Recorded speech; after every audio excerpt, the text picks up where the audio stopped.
વિદ્યાર્થી મિત્રો, Nobel school group અને વાસુદેવ વિદ્યાલયની YouTube ચેનલમાં હું truprimadam આપનું સ્વાગત કરું છું. હિન્દી નિશ્વા ખોલો, પેજ નંબર 12 પહોંચ્યા છીએ આપણે, બરાબર? તો ચાલો પેજ નંબરમાં ચિત્ર જોતા જાઓ અને મારી સાથે પેન્સિલથી લીટા કરતા જાઓ અને પ્રશ્નને સરખા સમજો. ચાલો અહીંયા પેજ નંબર 12 પહોંચ્યા છીએ આપણે. તેમાં પહેલો પ્રશ્ન છે ચને ચ થી શરૂ થતા ચિત્રો સાથે જોડો. જો અહીંયા વચ્ચે હિન્દીનો ચ આપ્યો છે તો આમાં શું કરવાનું છે? જે શબ્દ ચ થી ચાલુ થાય છે એને જોડવાનો છે. તો ચાલો પહેલા આપણે દરખત ઉપરથી લઈએ છીએ ને, એમાં આ છે ચ ર ખા તો છે ને ચ ઓડાડી દો. પછી છે ચમચ તો આમાં જો આવ્યો પેલો ઓડાડી દો. પછી છે સૈનિક તો એ નહીં આવે. પછી છે કબૂતર તો એ પણ આવે નહીં. પછી છે ચટાઈ તો ચલો એને ઓડાડી દો. લીટો ચોકના ખાનાથી લઈને સુધી ઓડાડો. પછી છે ચપરાશી તો એને પણ ઓડાડી દો. પછી છે ખરગોશ તો એ આવે નહીં. તો કેટલા ટોટલ લીટા થશે? 1 2 3 ને 4. તમે પણ તમારા ચક્કરની અંદર 4 લીટા કરી નાખો, બરાબર? હવે એના પછી આપણે સામેના પેજ ઉપર અહીંયા જોઈએ. જો અહીંયા પાડ્યો છે ને, એમાં જોઈએ ચની નીચે લીટી દોરો. જો તમને 6 શબ્દ આપ્યા છે, એમાં જ્યાં ચ લખેલો હોય ને એની નીચે નાની એવી લીટી કરવાની છે. નાચ ચલો કરો લીટી. કચહરી તો ચની નીચે નાની એવી લીટી કરી નાખો.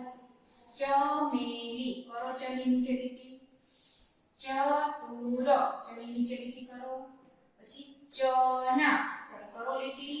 પછી ચરણ લીટી કરો. હવે એના પછીનું છે ચ થી જુદા અક્ષર ઉપર ચોકડી કરો. ચ ઉપર કરવાની નથી.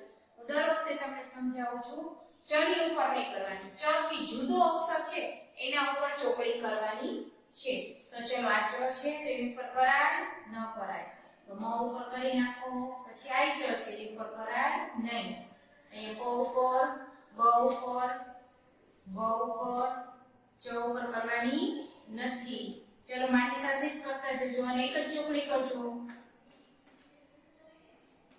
આ ચ છે તો કરવાની નથી. તો જો ચ છે એમ ના મળે. આ ચ થી જે જુદો અક્ષર હતો એની ઉપર આપણે ચોકડી કરી નાખી છે. હવે એના પછીનો પ્રશ્ન ચિત્રવાળો છે. જો ચિત્ર મેં દોર્યા નથી, પણ તમારે કેમ કરવું એ સમજાવ્યું છે. વાંચો અને લખો. તો અહીં છે ચપરાશી. ચ તમારે ગુલાબી કલરનો છે ને, તો અહીંયા ટપકા વાળો છે ચ. તો ચાલો પેલા ટપકાને ઉડાડો અને એના જેવો ચ કરી નાખો. ચપરાશી થઈ ગયું ઉપર જેવું. પછી અહીંયા કઈ નથી આપ્યું, ટપકાઈ નથી આપ્યા. તો શું કરશું? અહીંયા ચ કરી નાખશું એટલે આના જેવા જ ત્રણેય શબ્દ થઈ જશે. તો આ તો તમને આવડી જ ગયું હોય. અહીંયા પણ ચ કરી નાખો, કાટો ટપકા અડાડી. ચમચ અહીંયા ચ લખી નાખો ને લીટાને અડાડી દો. પછી છે ચટાઈ તો લીટાને પેલા કાટો કરો, ચ કરો. અહીંયા પણ ટપકાને અડાડો અને ચકલીનો ચ કરી નાખો. પછી ચરણ અહીંયા પણ દોટ અડાડી દો અને અહીંયા પણ ચ કરી નાખો. થઈ ગયા ચારે ખાના? ત્રણેય અક્ષર સરખા જોવા જોઈએ. જો જી તમે બધી બરાબર કર્યું છે જોતા જજો. હવે એના પછીનો છે શબ્દો में से च ढूंढकर उस पर राउंड बनाओ. जो શબ્દોમાંથી ચ સુધી તેના પર રાઉન્ડ બનાવો છે. સાવ સહેલું છે. તો હું તો શબ્દ સૂચના વાંચું ત્યાં તો તમારે થઈ ગયું હોવું જોઈએ. ચ ગોતી મીંડું કરો. બચના તો ચ ઉપર મીંડું કરી નાખો. નાચ મીંડું કરી નાખો. ચમેલી ચ ઉપર કરી નાખો. ચાલો થઈ ગયું 12 નંબરનું પેજ પૂરું. તમારી શ્વાની અંદર આ પેજ પૂરું હોવું જોઈએ, બરાબર? ચપરાશી એટલે પટ્ટાવાળો, ચમચ એટલે ચમચી, ચટાઈ એટલે ચટાઈ લખશો, શેતરંજી લખશો તો ચાલશે. ચરણ એટલે પગ. આ એનું ગુજરાતી થયું.